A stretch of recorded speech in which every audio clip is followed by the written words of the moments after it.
자, 제2절 보겠습니다. 농업 경영에 이용하지 아니하는 농지 등의 처분. 들어보세요. 조금 전에 초과하는 농지 면적은 첫 번째 처분하든지 위탁하든지. 조금 전에는 위탁 시 배운 것이고 지금 뭡니까? 처분 시. 아시겠죠? 처분 시 내용입니다. 농지의 처분 보겠습니다.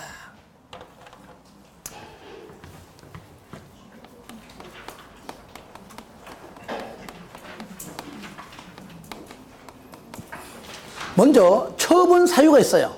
밑에 박스 안에.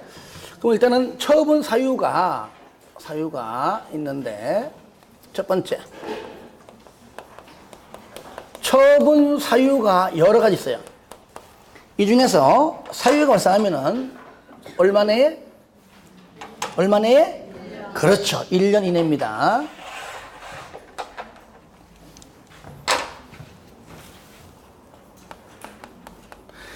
(1년) 이내에는 처분해야 됩니다. 이것이 처분 의무기간입니다. 이것이 의무기간 1년 내에. 그럼 처분 사유가 어떤 게 있느냐? 요거 어떤 게 있느냐 그 얘기죠. 다 하지 못하고 몇 가지만 보겠습니다. 먼저 농지 소유자 나오죠. 1년 이내에 처분해라. 첫 번째 2번은 뭐냐? 농지를 소유하고 있는 농업회사법인이 요건에 맞지 아니하게 된 플러스 3개월 이후입니다. 무슨 말이죠? 앞을 보세요. 농업회사법인은 요건이 아까 있었죠. 그죠? 영농조합법인은 없어요. 요건이 뭐죠? 업무집행권을 가진 자 중 3분의 1 이상이 농업인. 그런데 3분의 1 이상이 농업인이 안 되면 농업회사법인은 존재하지 않는다 그러잖아요. 그러니까 반대 뭡니까?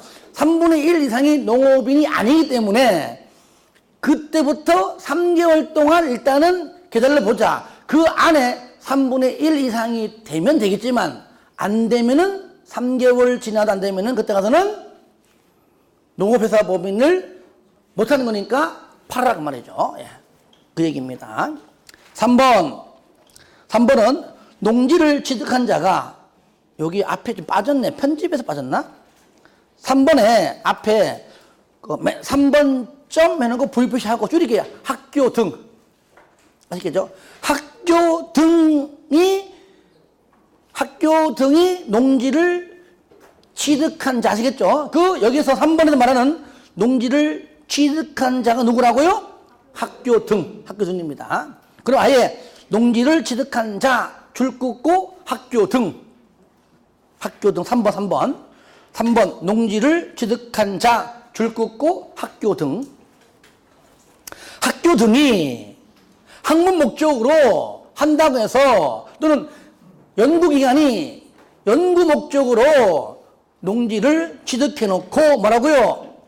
그 목적대로 이용하지 아니한다면 학문 목적대로도 하지 않고 연구 목적대로 안 한다면은 처분을 해라 그 얘기죠. 그 다음에 4번도 줄 거 봐요. 농지를 취득한 자 줄 거 보세요. 얘는 누구냐면은요 주말 체험 영농입니다. 4번에 농지를 취득한 자 줄 긋고 뭐라고요? 주말 체험 영농. 아마 편집 과정에 좀 빠진 것 같아요. 그러면 주말 체험 영농한다고 텃밭을 해먹는다고 1,000제곱미터 미만 범위 내에서 농지를 취득했는데 줄 거세요. 자연 재해, 농지 개량, 질병 등으로 특히 태풍 불어가지고 싹 다 쓸어갖고 에이씨 안 해. 그럴 바에는 팔아라 그 말이야. 아시겠죠? 그 정도로만 됐고요. 그 다음에 5번 농지를 취득한 자가 몇 년 내에? 2년 이내에 그 목적 사업, 농지로서의 하고자 하는 그 농사 업무에 하지 않는 경우죠. 미착수 2년. 다 같이 시작. 미착수 2년. 뭐라고요? 미착수 2년. 8번 동그라미에서 8번. 8번 별표. 제일 중요합니다. 어떤 경우냐? 농지 소유 상한을 초과하여 농지를 소유한 것이 판명된 경우. 조금 전에 기억납니까? 저를 봐요. 조금 전에 아까 5만인데 1만 이내까지만 상속인데 그러면 4만은 뭐라고요? 아까 위탁 내지는 처분. 그러면 전부 다 처분이요? 초과하는 면적만 처분이에요? 그렇죠. 가로 하나 긁으세요. 소유 상한을 초과하는 면적에 해당하는 농지만 해당. 요겁니다. 많이 있는데 그 정도만 보겠습니다. 넘기세요. 자, 2번 농지의 처분 명령 등에서 쌍가로 1번 처분 명령 요겁니다. 파란 글씨 처분 의무 기간에 얼마죠? 1년 이내에. 자, 책과 같이 봅니다. 저를 봐요. 이렇게 1년 이내에 처분해라. 의무 기간인데 실질적으로 대한민국은요 항상 이렇게 해라 해놓고 안 되면 한 번 더 기회 줍니다. 그죠? 한 번 더 기회 주고 또 안 되면은 3-4번 그러죠. 그죠? 한 번 더 기회 줍니다. 이때 만약에 처분을 못했다. 1년 이내에 만약에 못했다.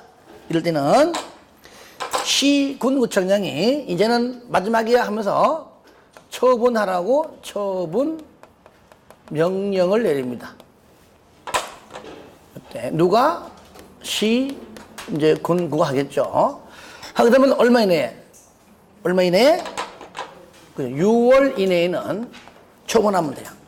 6월 이내에. 나오죠, 그죠? 예. 쌍그림은 처분 명령을 유예한다. 거기 파란 글씨 나오죠? 저를 볼까요? 이때 요겁니다. 직권으로 시군구가 유예하는 경우 있는데 몇 년간? 3년간. 3년간 처분 명령을 내리지 않는다 그 말입니다. 이런 경우는 두 가지 있습니다. 이런 경우 현재 농업 경영 중일 때 아시겠죠? 중일 때. 그 다음에 두 번째 농어촌 공사 등과 매도 위탁 계약을 체결할 때 지금은 위탁 중이지만 위탁 기간 끝나면은 이미 살 사람이 있어요. 그렇죠? 그러니까 굳이 팔으라고 닥달할 필요 없다는 얘기입니다. 두 가지. 요 두 가지. 몇 년간? 3년간 직권으로 유예할 수 있다. 이것이 가로 1번에 그 박스 안에 1번과 2번이다. 쌍가로 3번 갑니다. 자, 저를 봐요. 그런데 한 번 더 기회 줬음에 불구하고 여기 뭐요? 여기 6개월 이내에 만약에 요 기간 내에 처분하지 못하면은 그때는 이제 이행강제금 매깁니다. 이게 세요. 토지가액입니다. 공시지가 아닙니다. 토지가액의 20%입니다. 1억이면 2천만 원이에요. 그런데 농지 소유자는 억울합니다. 내가 농지를 처분하려고 부동산 중개업소에 내놨는데 내가 팔기 싫은 게 아니라 경기가 안 좋아서 안 팔리는 걸 어떡하냐 그 얘기죠. 그렇죠? 그래도 6개월이 지나가면 안 팔리면 이행강제금 매기는 건 똑같아요. 그러면 이행강제금을 물기 싫으면은 요 끝나기 전에 바로 매수 청구해야 된다 그 말이에요. 매수 청구한다. 그러니까 시군구가 처분 명령을 내렸으니까 매수 청구 누구한테요? 누구한테 합니까? 시군구 아니요. 바로 농어촌공사입니다. 요거 중요해요. 요거 시군구라고 나오면은요 그냥 지가 알아 틀려요. 누구라고요? 농어촌공사. 요거 중요합니다. 농어촌공사 한다는 거. 그리고 지금 아쉬운 사람이 누굽니까? 누구요? 토지 소유자죠, 그죠? 농지 소유자죠? 요거 공시지가입니다. 공시지가를 합니다. 자, 그래서 쌍가로 한번 가로 1번에 농어촌공사, 마지막 줄, 농어촌공사에 매수를 청구할 수 있고요. 가로 2번 매수 가격, 바로 공시지가인데, 자, 세 번째 줄 보니까 아주 야비해요, 법이.